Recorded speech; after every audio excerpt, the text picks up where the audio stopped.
তিনিদিনীয়া ভাগৱত আৰু শিৱৰাত্ৰি উপলক্ষে আমাৰ নামঘৰত হৈছে ভাওনা। প্ৰথম প্ৰেৰণ মাৰিছে আমাৰ শ্ৰীকৃষ্ণ পাৰ্ট লোৱাজনক। এয়া হৈছে আমাৰ বাবা বম বম। এয়া মই লগাই লৈছোঁ দাড়ি। এয়া আমাৰ দৈত্য সেনাপতি, গোটেই মুখ কোলা। একো নাই, ভালকে কৰিম বুলি আশা আছে তোমাকো।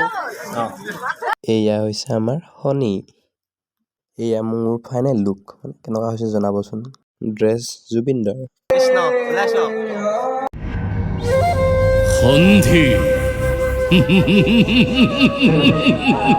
ভাওনাৰ মাজতে অকণমান ৰেষ্ট পাই চুলি তুলি মেলি বহি দিলোঁ আৰু বৰ ভাগৰ লাগিছে পাই।